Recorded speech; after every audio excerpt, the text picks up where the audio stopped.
दहेज प्रथा। दहेज प्रथा बहुत कॉमन टॉपिक है। चलो,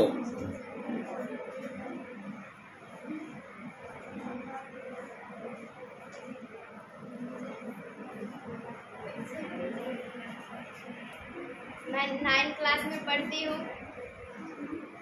मैं आप लोगों को दहेज प्रथा पर कुछ 2 लाइन बताने जा रही हूँ। आप लोग सुने और इस प्रथा को रोके। दहेज प्रथा हमारे समाज में एक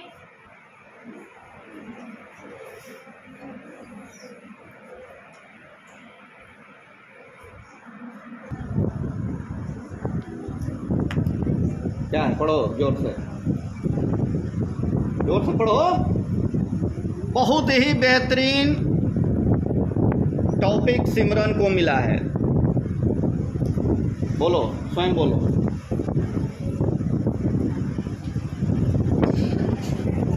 इस खिड़की को बंद करो।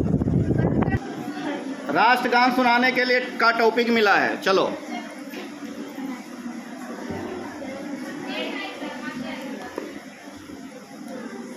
शर्माना नहीं है, मेरे तरफ मत देखो। अर्जुन बनो ना, मछली मत नहीं नजर आ रहा है। अब सामने ऐसा देखो कि कोई विद्यार्थी तुमको लगे कि कोई है ही नहीं यहाँ पे। सामने देखो, फ्लैक्स बना हुआ है, उस पर नजर रखो और देख लगे कि कोई मेरे सामने है ही नहीं, और सुना दो। चलो चलो, दोनों मिलकर राष्ट्रगान सुनाओ।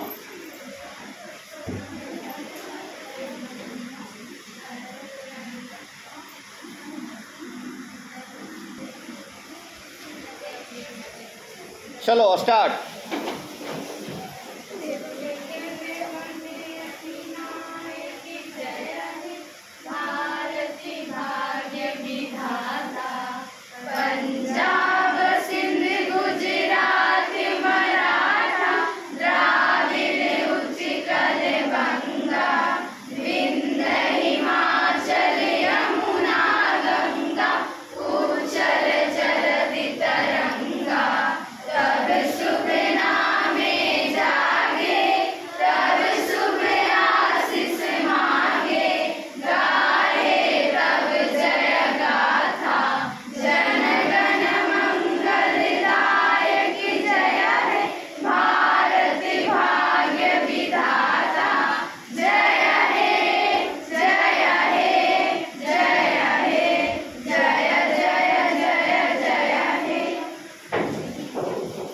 एक बार क्लैपिंग करो इन दोनों के लिए।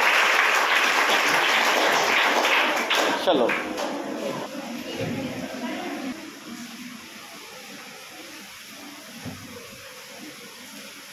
मैं Anushka Kumari, class 9, section F, roll number 9।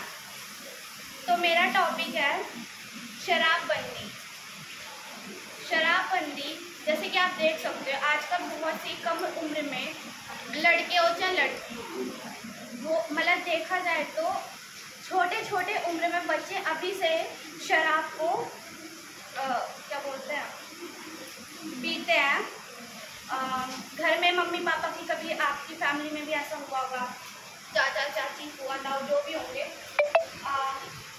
वो शराब पीकर आते हैं, फिर लड़ाई वगैरह होती, घर में ये सब माहौल होता है। तो इन सबको मद्देनजर रखते हुए हमारे समाज में शराबबंदी की सख्त ज़रूरत है।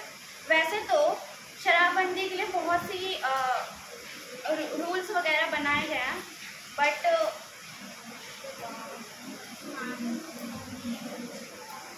नहीं फॉलो करते लोग उसको, मतलब जो भी अल्कोहल को लेते हैं। मैं तो बस इतना कहूँगी, चाहे वो आपके पापा हो, मामा हो, चाचा हो, कोई भी हो, उनको प्लीज़ बताएं कि शराब वगैरह नहीं पीना चाहिए। ये आपकी सेहत के लिए ख़राब है, इवन आपकी फैमिली के फ्यूचर के लिए भी ख़राब है। कुछ राज्यों में शराबबंदी लागू है: गुजरात, बिहार, मिजोरम, नागालैंड। भारत के संविधान के अनुच्छेद 1947 में मादक पेयों और हानिकारक नशीले पदार्थों पर रोक लगाने का प्रयास करने का जिक्र है। शराबबंदी के बारे में कुछ और बातें। शराबबंदी के बारे में महात्मा गांधी और कई भारतीय महिलाओं ने वकालता की थी। शराबबंदी के कारण पुरुषों में शराब पीने की दर कम हुई और महिलाओं के खिलाफ हिंसा की घटना भी कम हुई। बिहार में शराबबंदी लागू होने के बाद राज्य सरकार ने 3 बार सर्वर कराए। इन सर्वर रिपोर्ट के मुताबिक ज़्यादातर लोगों ने शराब पीना छोड़ दिया। शराबबंदी से जुड़ी कुछ समस्याएं ये हैं। सीमित लोग पड़ोसी राज्य या गेटेड सिटी में जाकर सोसाइटी में जाकर शराब पी सकते हैं। वहीं गरीब लोग अक्सर इस मामले में फंस जाते हैं। शराबबंदी के कारण भ्रष्टाचार और घूसखोरी भी बढ़ती है। चलिए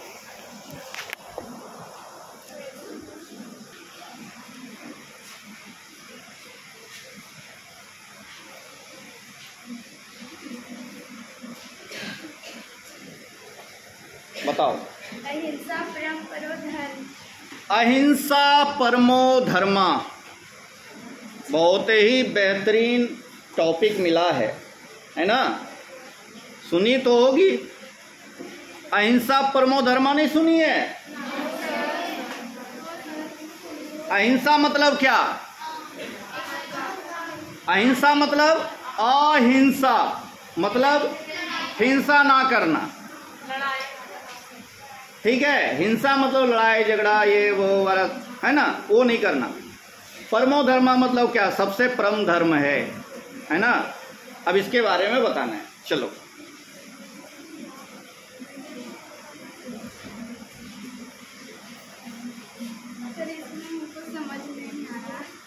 चलो। अहिंसा का मतलब हम हिंसा ना करें। हिंसा नहीं करना ही अहिंसा है। अहिंसा हिंसा का उल्टा रूप है, जिसे विलोम रूप भी कहेंगे। इसका मतलब होता ये है कि जो अहिंसा परमो धर्म जो है, हिंसा ना करना ही एक बड़ा धर्म है। जिसके जो अगर हिंसा ना करता है, जो व्यक्ति लड़ाई झगड़े पे ध्यान ना देता है,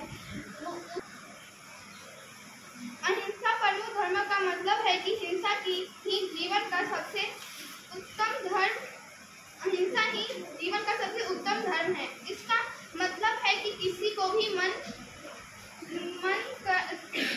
अहिंसा परमो धर्म हिंसा तथा का मतलब है कि अगर मनुष्य के लिए अहिंसा परम धर्म है, तो धर्म की रक्षा के लिए हिंसा करना उससे भी श्रेष्ठ है। इसका मतलब है कि अगर धर्म पर संकट आ जाए तो मनुष्य को शस्त्र उठाकर धर्म की रक्षा करनी चाहिए। अहिंसा से जुड़े व्यक्ति न तो किसी का शत्रु होता है और न कोई उसका शत्रु होता। आत्मा की उद्देश्य शक्ति है। अहिंसा के 3 रूप हैं: शारीरिक अहिंसा, वाचिक अहिंसा और मानसिक अहिंसा। वाणी की अहिंसा बहुत प्रभावित होती है क्योंकि मन पर वार करती है। गांधी जी की अहिंसक विरोध की नीति ने राजनीतिक और सामाजिक परिवर्तनों में अहम भूमिका निभाई। और ये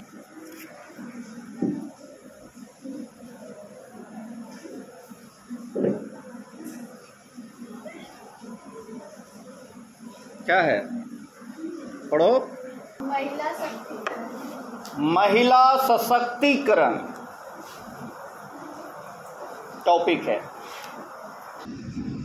महिला सशक्तिकरण का मतलब है कि महिलाओं को अपने जीवन से जुड़े सभी फैसले स्वयं लेने में सक्षम बनाना, जिससे महिलाएं समाज और परिवार में बेहतर तरीके से रह पाती हैं। महिला सशक्तिकरण के लिए जरूरी है कि महिलाओं को शिक्षा, प्रशिक्षण और जागरूकता फैलाने का मौका मिले। इसके अलावा महिलाओं को ज्ञान ही शक्ति है।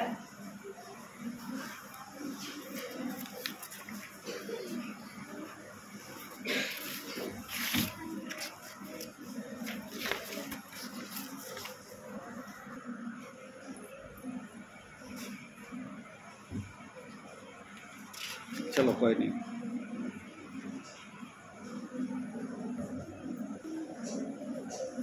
शक्ति है का मतलब है कि शिक्षक व्यक्ति अपने ज्ञान का इस्तेमाल करके अपने जीवन को नियंत्रित कर सकता है। ज्ञान से जुड़ी कुछ बातें। ज्ञान एक शक्तिशाली उपकरण है जो जीवन को बिना पढ़ो क्या है टॉपिक, वासुदेव सुनो। वासुदेव कुटुंब वसुदैव कुटुंबकम हमेशा आप लोग सुनते होंगे। हमारे माननीय प्रधानमंत्री नरेंद्र मोदी जी के वचनों से यह शब्द हमेशा निकलता है, वसुदैव कुटुंबकम, है ना। ये क्या होता है?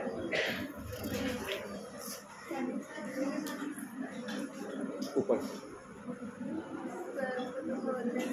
वासुदेव कुटुंबकम एक संस्कृत वाक्यांश है जिसका अर्थ है दुनिया एक परिवार है। यह समान